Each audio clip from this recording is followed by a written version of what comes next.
haraza ati nyamuneka rwose naragukunze ndumva ngiye no guhera umwuka.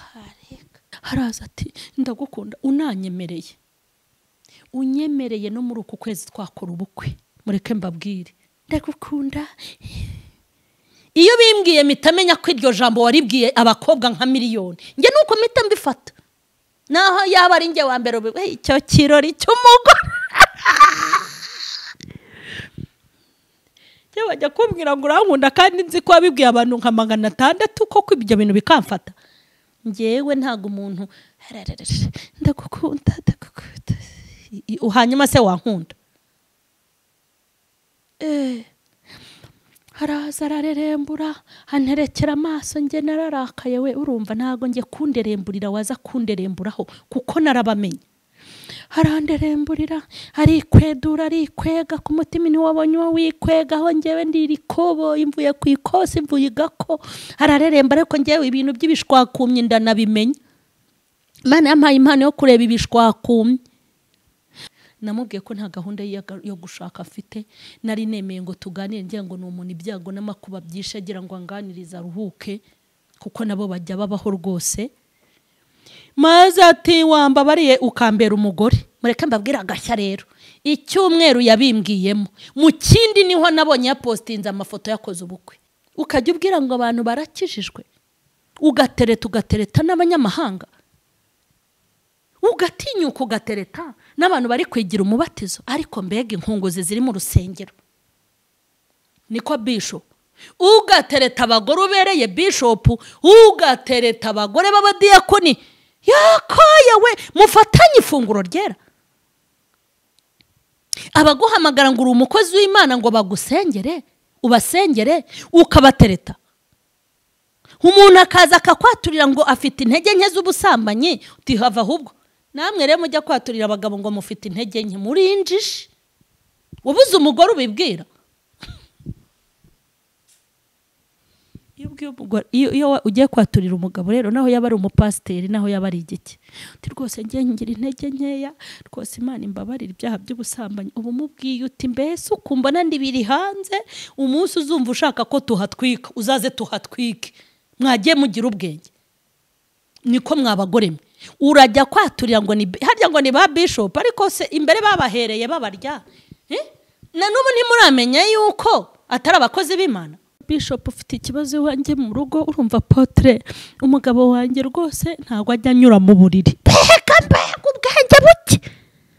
Uri kubwira umuntu w'umugabo ese undi mwabuze abagore? Uri kubwira umuntu w'umugabo umwereka intege nke zawe uri kumubwira ko umugabo wawe mbese atabishoboye kugira ngo ajye abigukorera. Burya nicyo biba bivuze. Tanga imbaraga kuri aba bagore, tanga imbaraga ku bakobwa, tanga imbaraga ku bakozi, tanga imbaraga ku matorero, tanga imbaraga no kuri ngewe, imbaraga z'umuriro, imbaraga zitwika ibyaha, imbaraga zitwika ibyago, imbaraga zitwika abadayimoni, imbaraga z'amababa, imbaraga z'umwuka wera, imbaraga z'umuriro. Tanga imbaraga mwami.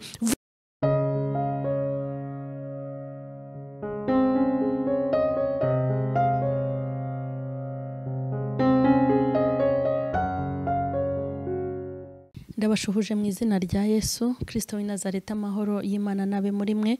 Nizere ko muguwe neza kandi Imana isumba byose ikomeje kubana namwe. Hanyuma tugiye kureba ijambo ryo mu byakozwe n'intumwa. Turi mu bihe bya Pentekote, igice cya mbere umurongo waho 8 haravuga ngo icyakora muzahabwa imbaraga umwuka wera n'abamanukira kandi muzaba abagabo bo kumpamya i Yerusalemu n'i Yudaya yose n'i Samariya kugeza ku mpera y'isi. Amen. Bushize twasomye ijambo n'ubundi ryo mu byakozwe n'intumwa mbabwira ukuntu ahantu Imana yadusize hizewe. Aya magambo n'ubundi ni Yesu wayabwiraga abigishwa. Yarababwiye ngo icyakora muzahabwa imbaraga ari uko umwuka wera yabamanukiye. Hanyuma aravuga ngo nibwo muzaba abagabo bo kumpamya i Yerusalemu, i Yudaya yose n'i Samariya no kugeza ku mpera y'isi.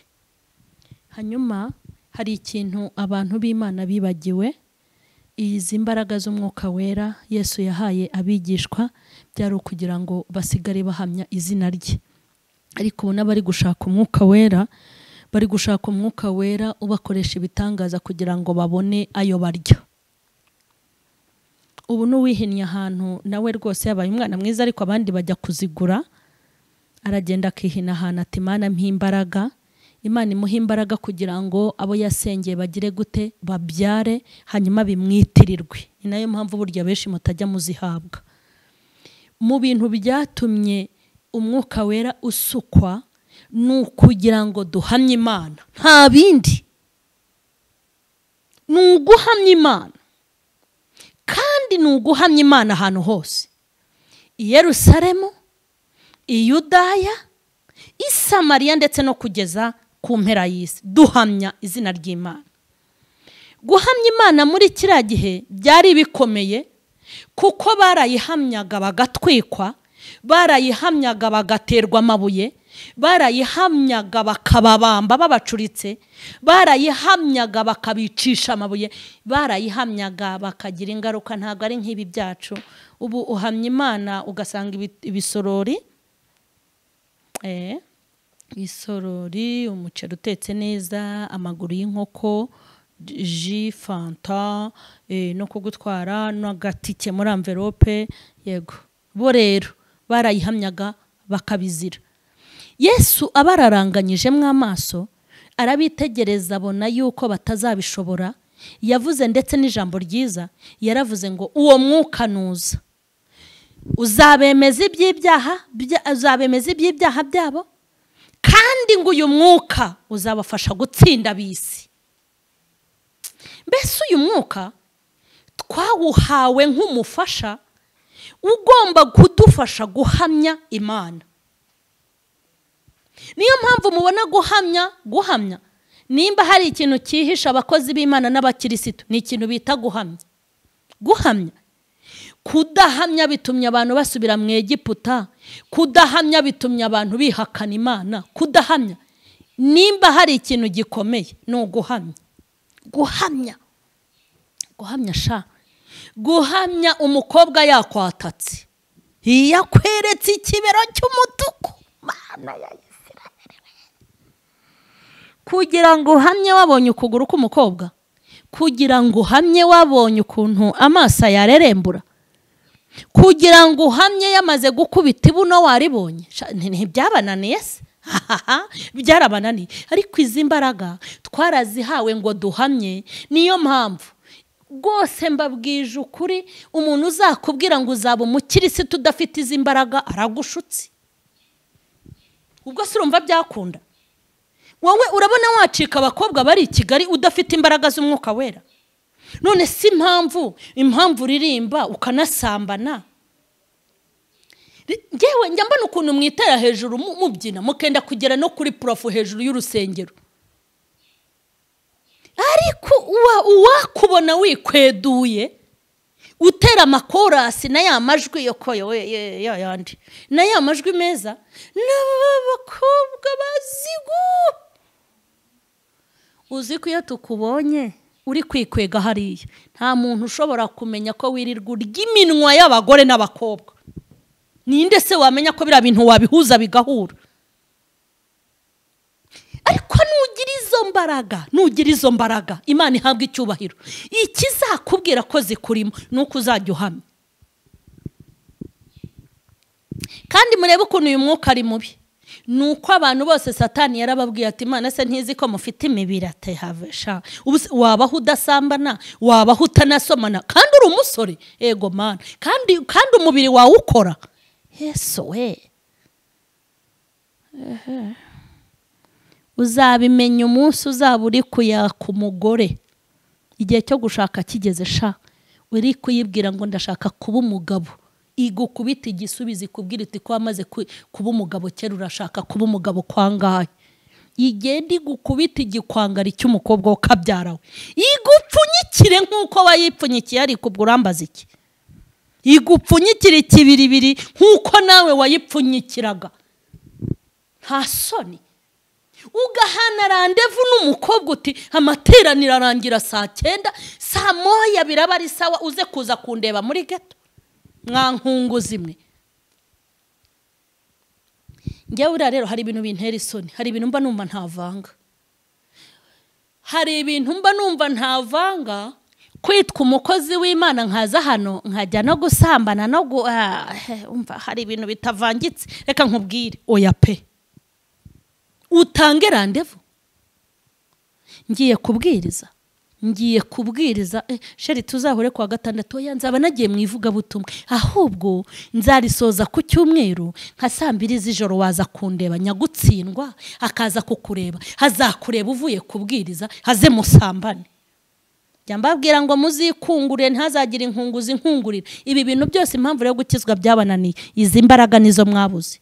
Hanyuma rero ikintu mbakundira ubu maze kubigaho narabamenye. Uzi ko natanze ikiganiro nkavuga ko ntajya sambana, nkabona abantu bose birabatunguye. Ubu se gusambana n'itegeko koko, ku buryo umukirisitu yavuga ngo sinsambana abantu bose bagakangarana.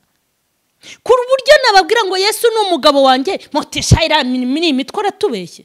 Hanyuma gukizwa, nimba gukizwa bitadukiza ibyaha bidukiza iki? Hanyuma twareka gutagangara. Ibi bintu biravuna kandi ni nabibi. Nimba gukizwa, nimba ngewe agakiza kanjye katantandukanya n'abapagani, nabireka binduhiriza iki? Ngewe ibi bintu binaniye nabireka kuko biramvuna. Nanjye nagenda nkajya kubininja sha.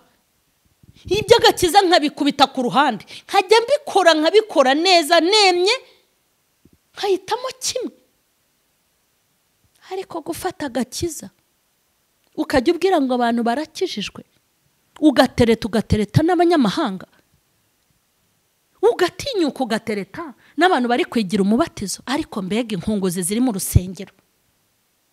Niko bishop ugatereta abagore ubereye bishop, ugatereta abagore b'abadiyakoni, yakoye we mufatanye ifunguro ryera.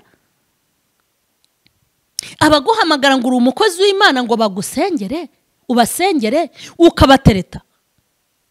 Umuntu akaza akakwaturira ngo afite intege nke z'ubusambanyi, utihava ahubwo namwe rero mujya kwaturira abagabo ngo mufite intege nke, muri injishi. Ubuze umugore ubibwira. Iyo ugiye kwaturira umugabo rero naho yaba ari umupasiteri naho yaba ari igiki, uti rwose ngiye ngira intege nkeya, rwose Imana imbabarira ibyaha by'ubusambanyi. Ubu mubwiye uti mbese ukumva nandi biri hanze, umunsi uzumva ushaka ko tuhatwika uzaze tuhatwike. Mwagiye mugira ubwenge.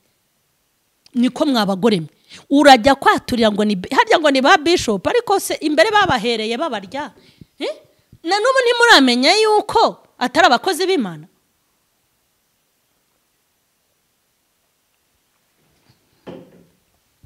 Gahoda bishop ufite ikibazo wanjye mu rugo, urumva Apotre umugabo wanjye rwose ntago ajya anyura mu buriri. Mbega ubwenge buke. Uri kubwira umuntu w'umugabo, ese undi mwabuze abagore? Uri kubwira umuntu w'umugabo umwereka intege nke zawe, uri kumubwira ko umugabo wawe mbese atabishoboye kugira ngo ajye abigukorera. Burya nicyo biba bivuze.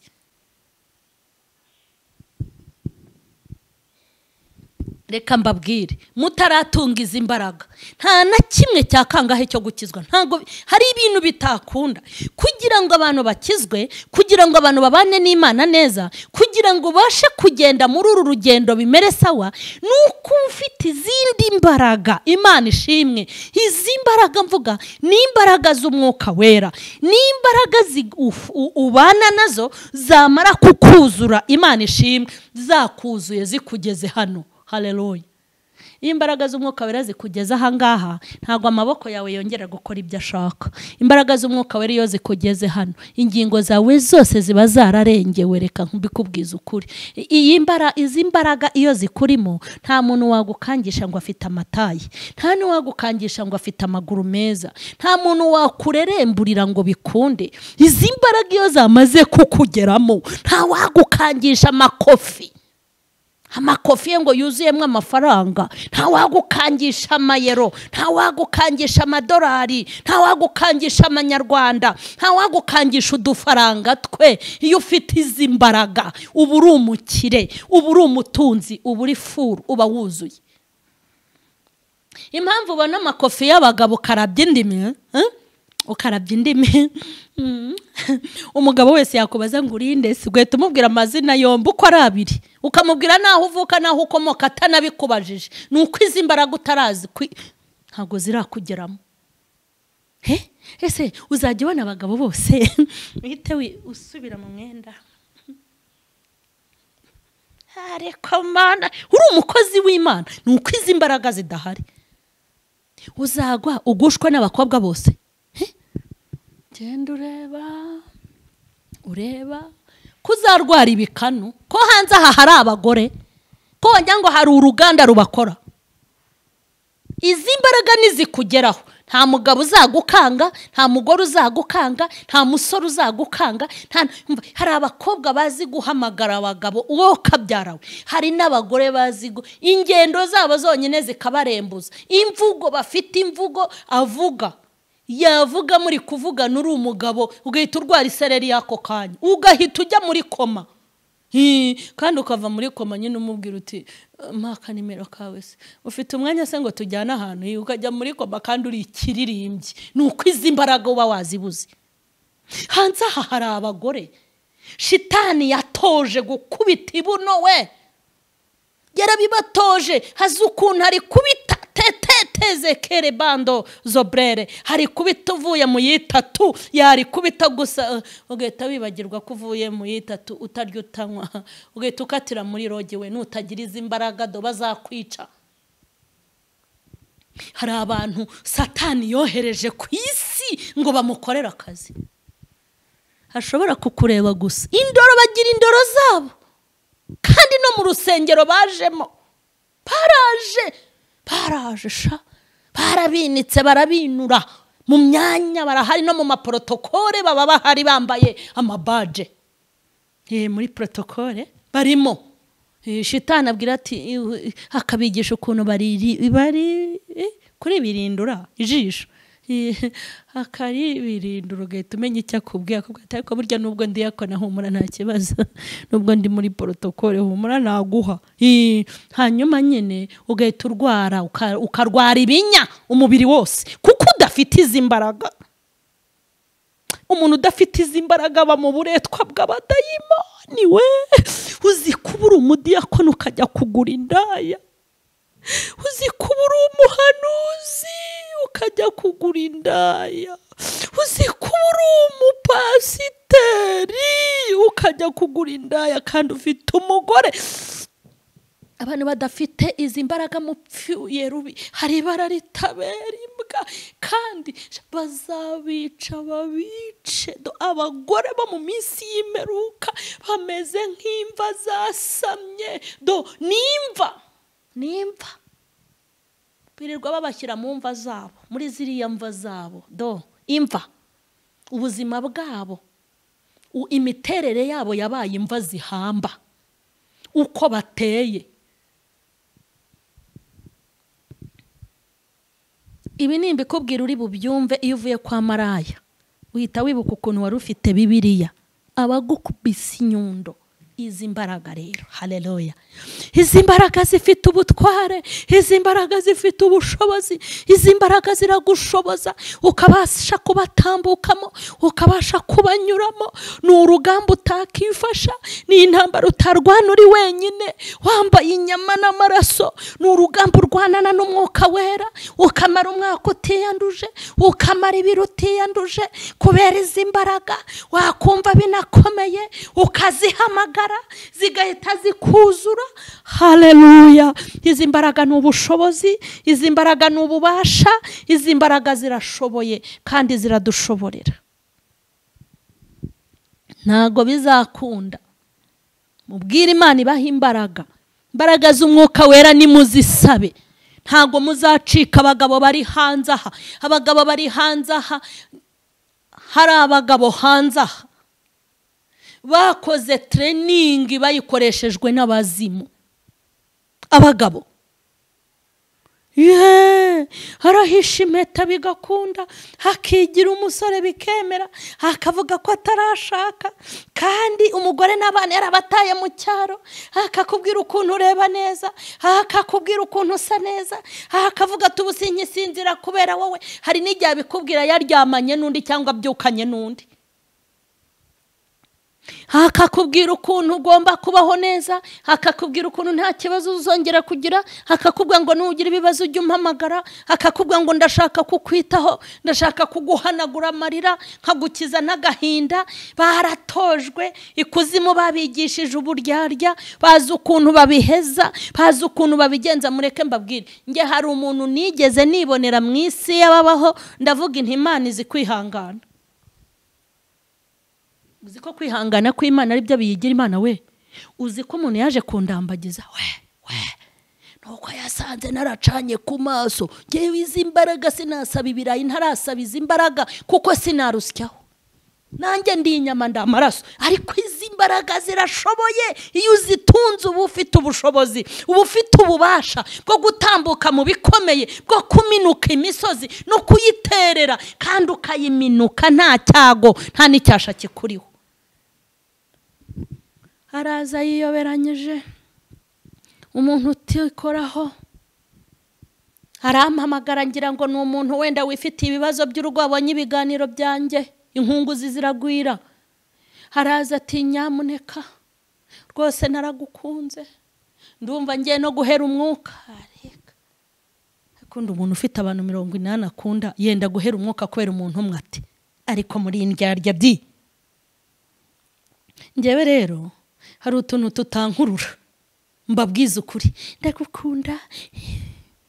Iyo bimbwiye mitamenya ko iryo jambo waribwiye abakobwa nka miliyoni, nge nuko mita mbifata, naho yaba ari nge wa mbere icyo kirori cy'umugore. Cyo bajya kumbwira ngo urankunda, kandi nzi ko wabibwiye abantu nka 600 koko ibyo bintu bikamfata. Ngewe ntago umuntu ndagukunda uhanyuma se wankunda.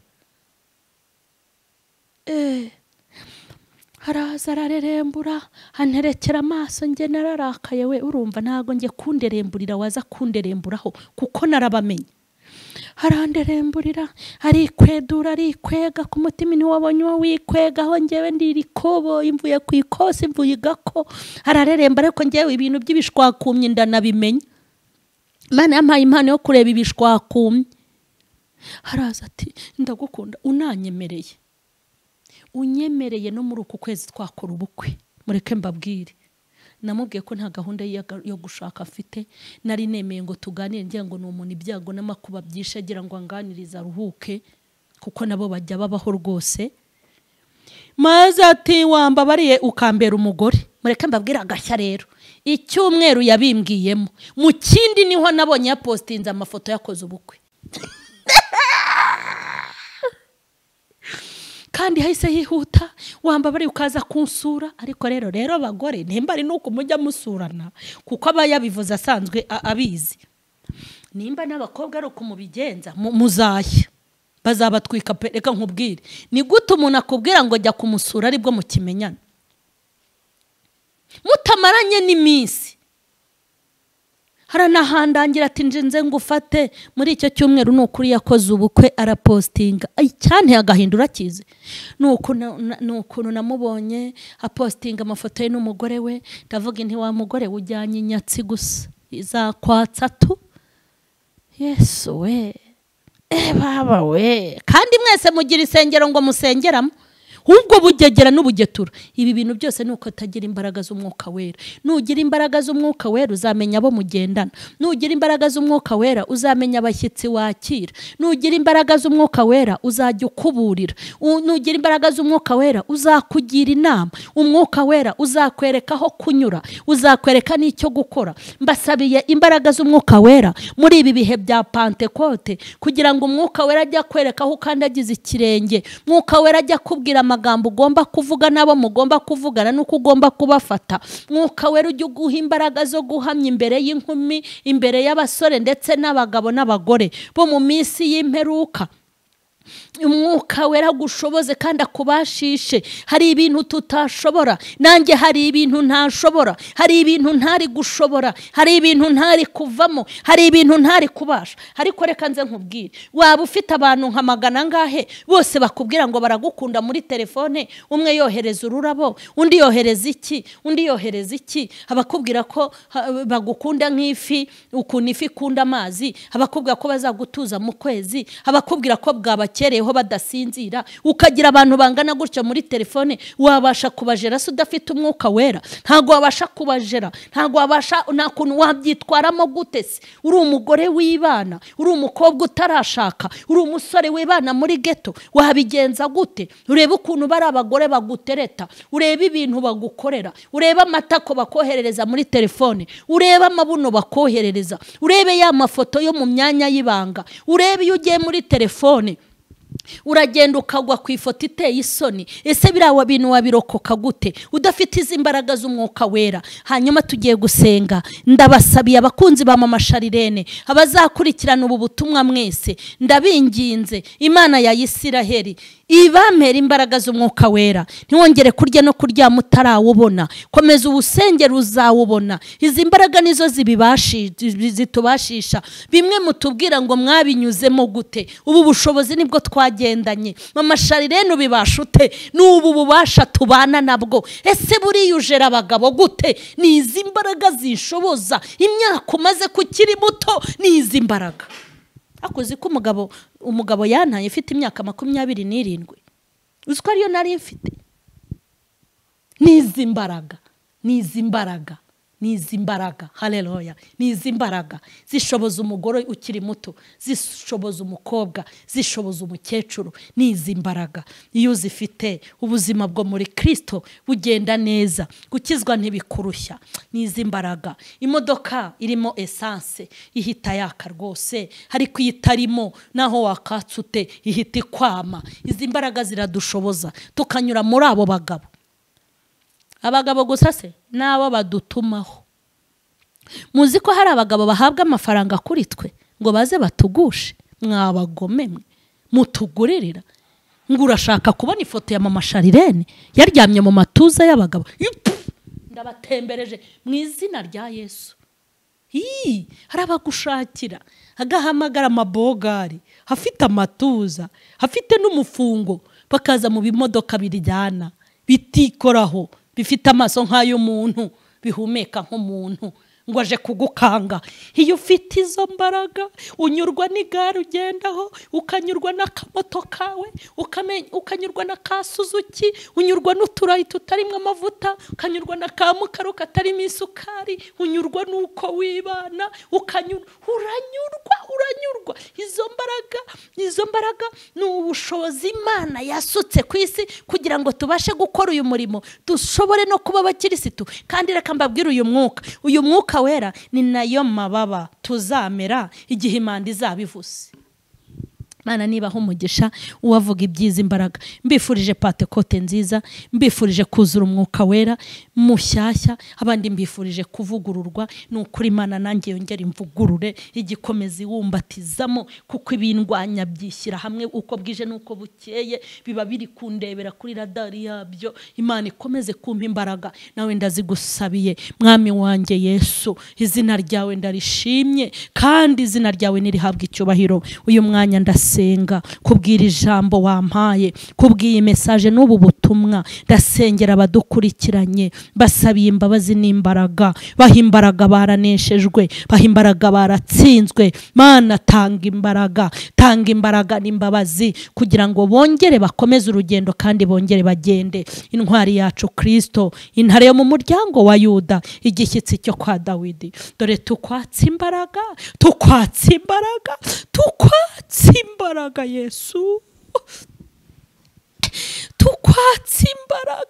Tukwatsa imbaraga zo guhamya, tukwatsa imbaraga zo kunesha, tukwatsa imbaraga zitubera umuriro, tukwatsa imbaraga zimeze nk'umuyaga, tukwatsa imbaraga z'igitinyiro, rero tukwatsa imbaraga z'umwuka wera kuri iyi Pentekote. Abakunzi ba Mama Sharirene ndabasengeye, abakurikiranye ubu butumwa, tanga imbaraga kuri aba bagabo, tanga imbaraga kuri aba bagore, tanga imbaraga ku bakobwa, tanga imbaraga ku bakozi, tanga imbaraga ku matorero, tanga imbaraga no kuri njyewe, imbaraga z'umuriro, imbaraga zitwika ibyaha, imbaraga zitwika ibyago, imbaraga zitwika abadayimoni, imbaraga z'amababa, imbaraga z'umwuka wera, imbaraga z'umuriro. Tanga imbaraga Mwami, vugurura abantu bawe, gira ukuntu bigenza kugira ngo Uwiteka bongere baryoherwe n'agakiza kandi babihirwe n'ibyaha. Tanga imbaraga Yesu, tanga imbaraga. Ndagushimye ko hari icyo ukoze, ndagushimye ko wumvise gusenga kwacu, ndagushimye wa munyembaraga we, ko umuntu wese ukurikiranye iki kiganiro sengeye musabira imbaraga kuzimuhaye, upfukamye yizeye kandi upfukamye abikuye ku mutima. Ndagushimye Mwami, ndagushimye. Izina ryawe nirihabwe icyubahiro kandi izina ryawe nirishyirwe hejuru. Urakoze Yesu, ndagushimye cyane. Cyubahiro n'ikibi cyawe ni mu izina rya Yesu, amen. Imana nibaho umugisha, n'ukuri ndabasengeye kandi risengesho nuriyitegereza ukarikurikirana wizenze ko Imana hari ikikora. Imana rero nibaho umugisha, mbifurije Pentekote nziza mu izina rya Yesu, amen.